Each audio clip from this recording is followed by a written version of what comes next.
Marcus Webb was not the kind of man who made noise. He was quiet in the way that rivers are quiet, moving steadily, carrying more beneath the surface than anyone standing on the bank could ever see.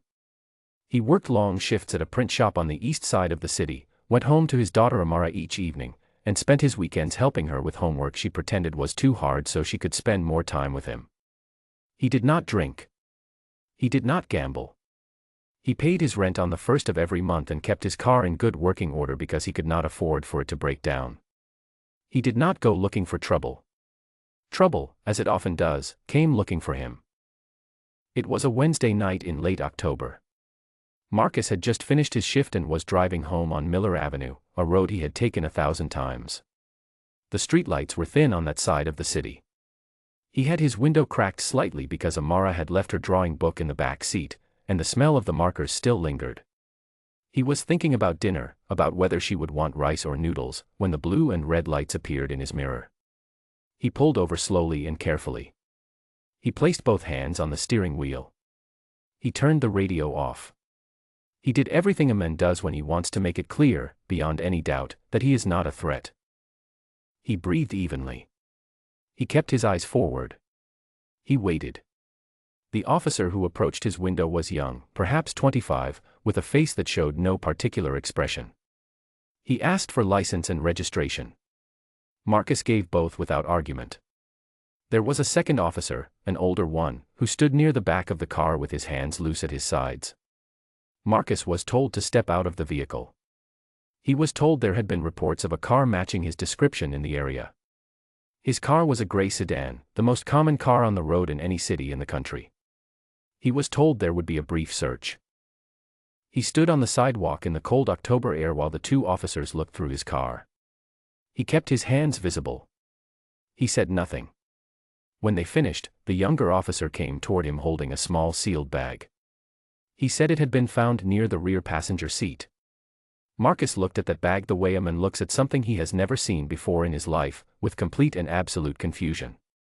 Because he had never seen it before. Not ever. He was arrested, placed in the back of the patrol car, and taken downtown. He was charged with possession of a controlled substance. Bail was set at an amount he could not pay. He sat in county holding for 42 days before he saw a courtroom. 42 days away from Amara, away from the print shop, away from the small, decent life he had built carefully over years with his own two hands. He called Amara every evening from the shared phone on the unit. She told him about school. He told her he loved her. He did not tell her he was afraid. His public defender was a woman named Delia Okafor. She came to see him on the third day, carrying a thick pile of folders under one arm and a coffee cup in the other. She was sharp, focused, and clearly had very little time. Marcus later learned she was carrying 41 other cases simultaneously. She listened to everything Marcus told her, wrote notes in small, precise handwriting, asked 3 follow-up questions, and then looked at him with the kind of professional calm that people use when they are about to deliver news they have delivered many times before. She told him about the judge. Her name was Patricia Hensley, and she had been on the bench for 22 years. She was known for running a tight courtroom, for having no patience for delays, and for handing down sentences that defense attorneys and civil rights groups had quietly argued were too harsh, particularly for defendants who were black and came from lower-income parts of the city. But arguments made quietly in hallways are different from arguments made on the record. No formal complaint had ever been sustained against her. She had never been reviewed. She had never recused herself from anything in 2 decades on the bench. Delia told Marcus the honest thing: take the plea deal. 18 months, out in 12 with good behavior. It was not fair. It was not right. But it was the math of survival in a courtroom run by a judge who had shown, year after year, which way the scales tilted when certain kinds of defendants stood in front of her. Marcus listened to every word. He let the silence sit for a moment after Delia finished. Then he said no. He said it quietly, without drama.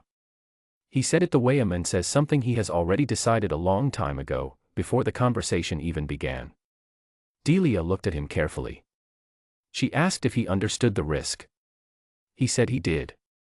She asked if he had family depending on him. He said yes, one daughter, 7 years old, staying with her grandmother. She asked why, then, he was refusing the deal. He told her he had been reading. He told her that in 42 days inside county holding, with nothing but time and whatever he could request from the law library cart that came around twice a week, he had been studying the way courts worked. He had learned about public records requests. He had learned that sentencing data from any courtroom in the state was a public document that any citizen had the legal right to request. He had been thinking about Judge Hensley and the things people said about her, and he had come up with an idea. Delia sat very still while he explained it. He wanted to submit a public records request to the county clerk's office for 3 years of sentencing data from Judge Hensley's courtroom. Every case. Every defendant listed by race and charge type. Every sentence handed down. He wanted to look at the numbers carefully. He had a legal pad, a pencil, and nothing but time. He believed the numbers would tell a story. He wanted to know what story they told. Delia told him she would file the request that week. The data arrived 23 days later, in a thick envelope delivered to the public defender's office. She brought it to Marcus during her next visit and set it on the small table between them. He spread the papers out and began to work. He made columns on his legal pad. He sorted defendants by race, by charge type, by whether they had private counsel or public. He worked slowly and carefully, checking his numbers twice before moving forward. It took him 4 visits and 3 full legal pads to finish. When he was done, the pattern was not subtle. It was not the kind of thing you could explain away as coincidence or variation in the severity of individual cases. Black defendants charged with nonviolent offenses in Judge Hensley's courtroom received sentences that were, on average, significantly longer than white defendants charged with the same category of offense. In cases involving first-time charges with no prior record, cases like Marcus's own, the gap was wider still. Marcus had circled every major discrepancy in pencil. He had written the totals at the bottom of each column with a double underline. He slid the legal pads across the table to Delia and watched her face as she read. She did not say anything for a long time. When she finally looked up, her expression was not surprise exactly, it was more like the look of someone who has felt something for years and is now, for the first time, seeing it written down in front of them. She told Marcus she needed to show this to someone before they decided what to do with it. She brought in a professor from the law school at a nearby university, a woman who had spent 15 years studying sentencing patterns in American courts. The professor reviewed Marcus's work carefully over 2 days. She confirmed that his methodology was sound. She agreed to provide a supporting statement in writing. Delia filed a motion for recusal. She argued that Judge Hensley's documented sentencing pattern raised serious and specific questions about whether Marcus could receive a fair trial in her courtroom. She attached Marcus's data tables, the professor's formal statement, and a detailed legal argument that she had worked on through 3 consecutive late nights. The motion was thorough. It was precise. It was the kind of document that was very difficult to dismiss without engaging with its contents. The motion was denied within a week. It was denied without a hearing, without a written response to the data, and without any formal explanation beyond the standard language that the judge found no grounds for recusal. Judge Hensley had reviewed the motion herself and found no reason to step aside. She was the one deciding whether she was fair. She decided that she was. The system that was supposed to check her had given her the power to check herself. The trial began on a Tuesday morning. Jury selection took most of 2 days. By the time opening statements were made, a journalist named Priya Santos had been sitting in the gallery for over 2 hours. She covered the courthouse for a mid-sized publication that focused on local accountability reporting. She had heard about the recusal motion through a contact at the public defender's office and had come to see what the trial looked like up close. She sat in the back row with her notebook open and did not call attention to herself. Judge Hensley ran the courtroom the way she always did, efficiently, precisely, and without warmth. She sustained objections from the prosecution before the defense had quite finished raising them. She cut Delia off twice mid-sentence with rulings that allowed the prosecution's version of events to stand without challenge. The assistant district attorney was calm and organized and made the case sound like a simple matter of what had been found where, and who it belonged to. Marcus took the stand on the 3rd day. He wore the cleanest clothes Delia had been able to arrange for him. He sat with his hands folded on the edge of the witness box and answered every question directly and without decoration. He did not look at the ceiling. He did not shift in his seat. He simply told the truth in plain sentences, one after another, for as long as it took. He described the night of his arrest with complete specificity. He described where he had been and where he was going. He described what was in his car: Amara's drawing book, a reusable grocery bag, a pair of work gloves on the passenger floor, and what was not. He described the expression on his face when he saw the small bag the officer claimed to have found, and he described it so precisely that several members of the jury leaned slightly forward. He described 42 days in county holding. He described calling Amara every evening and what it felt like to hear her voice and know he could not come home. The courtroom was very quiet while he spoke. The kind of quiet where people hold their breath without realizing it. During cross-examination, the assistant district attorney pushed on every weak point he could find. He questioned Marcus's account of the traffic stop. He suggested that Marcus had behaved nervously during the encounter, which was what had prompted the search. He implied, without quite saying it directly, that a man who compiled sentencing data while in holding was a man who was planning his defense rather than trusting in his innocence. He asked Marcus why an innocent person would spend weeks analyzing a judge's record. Marcus looked at him steadily and said that an innocent person who was afraid of not being believed might do exactly that. He said it simply, without anger. The assistant district attorney moved to his next question. Then Delia cross-examined the arresting officer. She had been preparing for this portion of the trial for weeks. She asked about the sequence of events during the traffic stop in precise order. She asked about the exact location in the vehicle where the bag was found. She asked about the officer's body camera footage and then asked him to confirm the timestamp displayed on the dashcam recording submitted in discovery. Then she asked him to compare that timestamp to the time recorded in the official arrest report. The officer's answers started careful and then became slower. There was a 12-minute gap between the two times. The dashcam showed the stop beginning at one time.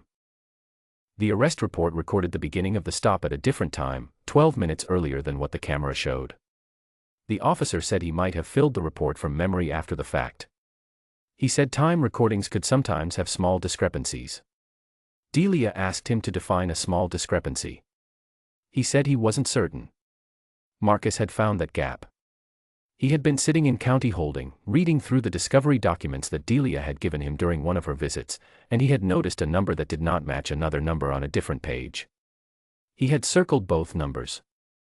He had written a note on the back of a napkin, the only paper he had nearby at that moment, and slipped it into the envelope he sent Delia that week. He had not known if it was important. He had just known that the numbers did not agree with each other. It was important. The jury deliberated on a Thursday afternoon and came back before lunch on Friday. The foreperson, a middle-aged woman who had taken careful notes throughout the trial, read the verdict in a clear, steady voice. Not guilty. On all counts. The gallery behind Marcus made a sound, something between an exhale and a word, and then the room found itself. He sat still for a moment with both hands flat on the defense table. Then he turned and found Delia's face. She was not smiling yet. She looked like a woman standing at the edge of something large, working out how to take the next step. Then she nodded at him once, slowly, and the nod became something else entirely, and for a brief moment the careful professional distance between them collapsed and they were just two people who understood, completely, what the last several months had actually cost and what had just been won. Judge Hensley's expression did not change. She thanked the jury for their service, discharged them, and adjourned. She walked through the door behind the bench the same way she always did, straight-backed, measured, giving nothing away. Outside the courthouse, the cold air hit Marcus all at once. A small group of people he did not know were standing on the steps. They had seen the article Priya Santos published the morning of closing arguments. The article was not about whether Marcus was guilty or innocent. It was about the data, about what it showed, about the motion that had been filed and dismissed without a hearing, about a man who had used a public records request and a pencil to document something that had existed for years without official acknowledgement. The article had been shared several thousand times overnight. He thanked the people who had come. He shook hands with strangers. He said a few words to Priya Santos and answered her questions honestly and briefly. Then he stepped away from the group, found a quiet corner of the courthouse steps, and called Amara's grandmother.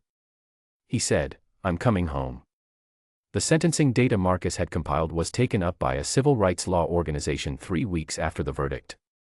They used it as the foundation of a formal complaint filed with the state's Judicial Conduct Commission, the first complaint ever filed against Judge Hensley in her 22 years on the bench.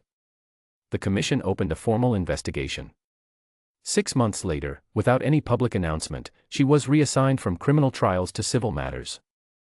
The court described it in a brief internal memo as an administrative decision based on scheduling needs. People who worked in the building understood what it meant. Delia Okafor kept Marcus's original legal pads, all 3 of them, in a folder in the bottom drawer of her desk. The pencil handwriting had smudged slightly in places from being handled so many times.